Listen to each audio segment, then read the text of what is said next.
që ne paguajmë, jemi gjithë integruar, janë një kontribut i Komitetit Evropian, pse mos t'i marri dhe vendi ynë. Dhe çfarë i kërkon sot diaspora qeverisë shqiptare?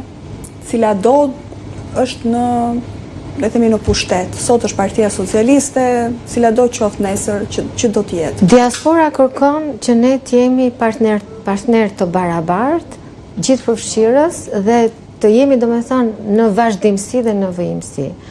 Në qoftë se kjo nuk bëhet, do të jetë e vështirë pastaj që samitet e ardhshme do bëhen pastaj prapë. Por ka ndryshuar vit pas viti? Unë them bashkëpunimi, gjithë përfshirja. Ka ndryshuar, domethënë nuk është se nuk ka si tu statistika, por ka një, domethënë ajo dhe fakti që dhe strategjia e diasporës këtë konkluzion ka gjetë, domethënë ka një sporadizëm, pra është i fragmentizuar. Domethënë një koordinim më i mirë, koordinim edhe me domethënë me kuvendin, koordinim edhe me qeverisjen, koordinim edhe me instancat e tjera, me shoqërinë civile, me organizata të ndryshme në diaspor, ka nevojë që ata të ndjehen të gjithë përfshirës, jo vetëm nevojat e tyre, po flasim për gjuhën apo për këto. Po flasim për ata specialistë që duan të marrin pjesë dhe të jenë më të hapur me ne. Se dhe ku shkon me propozime, domethënë ne po vim që t'i japim mend, t'i ndihmojmë, domethënë të sjellim inovacionin që kemi hapësirë, t'i ndihmojmë në përthithjen e fondeve, mjafton domethënë nga Europa, mjafton të krahasosh pse Serbia e ka kapacitetin më të madh se sa përthithja e Shqipërisë për shembull. Po. Kjo është ajo pjesa që kërkoj.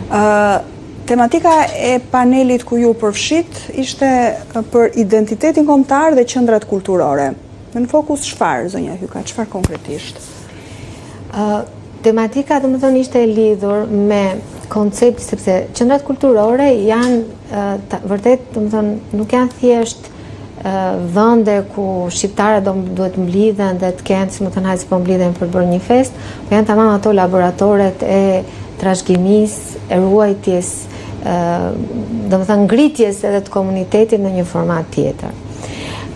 Dhënjas edhe të shembujve, domethënë shembujve real dhe të suksesshëm që ne kemi, dhe kemi jo pak iniciativa që vetë komunitetit i ka ngritur në formatin e bashkëpunimit, dhe një nga shembujt që unë dash është rezultati si thosh konkret që ne kemi në Paris, ngritja e një qendre relativisht të madhe, mund të themi për hapësirat, sepse është një hapësirë goxha e madhe në qendër të Parisit, por ajo që është më e suksesshme është bashkëpunimi si thosh tridimensional, pra është mbështetja me rrjetin e bizneseve dhe dy nga drejtuesit kryesor që e mbështesin financiarisht, po dhe financiarisht në të gjithë aspektin të rrjetit bizneseve që kemi dhe që dhe ata po ndërgjegjësohen që të si mund të ndryshojmë, domethënë hapësira të jemi më të ndjeshëm edhe në Francë, pra si mund ndihmojmë komunitetet tona. Tjetra është që kjo është një qendër gjithë përfshirëse në sensin që është e gjithë shqiptarëve, pra pa dallim. Do jetë një qendër permanente e hapur edhe për shqiptarë që vinë qoftë pushime ose kështu dhe që duan ose të kenë një vend dhe ku mund të punojnë, pra ka këtë aspektin që do ketë një, domethënë, dhe kjo propozuar për herë të parë. Dhe kjo është propozuar, jo, e kemi bërë, e kemi inauguruar.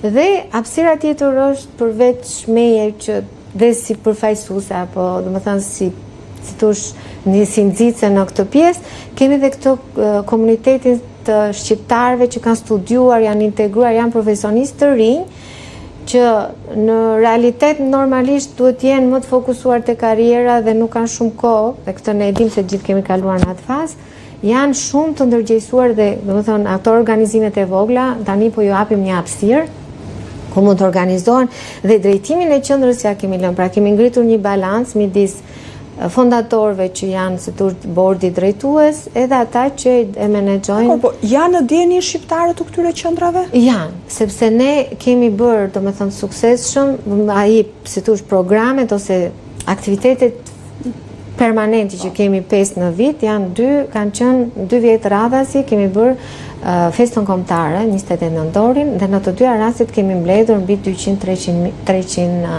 shqiptarë, gjë që për Parisin është gjë e madhe dhe është bërë suksesme, sepse kjo, domethënë, është bërë dukshme dhe në bashkëpunim me ambasadën, por ambasada e ka parë vetë seriozitetin e plus që përveç asaj ne po duam, domethënë, do vazhdojmë ngritjen e kanalizimit të rrjeteve në fusha të ndryshme, qoftë për pjesën e avokatisë, qoftë për pjesën e mjekësisë, të shkencave eksakte apo të shkencave të inteligjencës artificiale, se aty janë vetë që insistoj me të teknologjisë.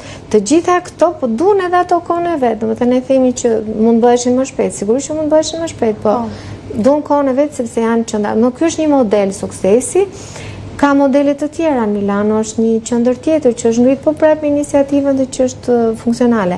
Në këtë panel folën shumë që thënë dhe ata kanë formatet e tyre. Sepse një gjë që u tha është që shteti shqiptar nuk e ka kapacitetin financiar që të paktën, domethënë, të ngrej vetë qendra siç janë si Instituti Goethe apo siç është Alliance Française apo nuk e ka këtë kapacitet. Por ne kërkojmë që të kemi një, domethënë, partneritet më të vazhdueshëm, që edhe jo vetëm njohje, po një, domethënë, bashkëpunim.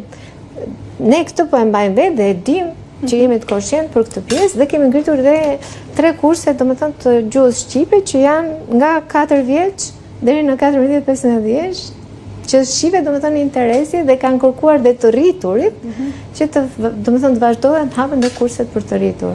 Dhe kjo padyshim që është brenda qendrës. Po, një ndër gjërat më pozitive. Meqense ju përmendet dhe studentët, sa të interesuar janë të rinjt shqiptar, të cilët studiojnë, pra kanë vajtur në Europë për të studiuar, ndoshta dhe me mendjen për të mos u kthyer në Shqipëri sepse mund të punojnë aty. Pra, sa të interesuara në ata të jenë pjesë e kësaj strukture të madhe, këtij grupi të madh të diasporës shqiptare. Fakti që neve, domethënë, jashtë afruar qendrës dhe ka shumë student, tregon që ka interes. Unë historikisht, domethënë, kam mbi 10 vite që jam marrë, domethënë, kanë qenë se janë disa organizata, është edhe një qendër tjetër me zonë Albani, kemi pas asociacionin Albania, gjithmonë janë përpjekur në ta kem këtë qasje ndaj studentëve sepse nuk kanë qenë shumë të organizuar. Çështja që kemi ne Parisi është shumë i madh ose domethënë në përgjithësi dhe ato pjesa e shkollës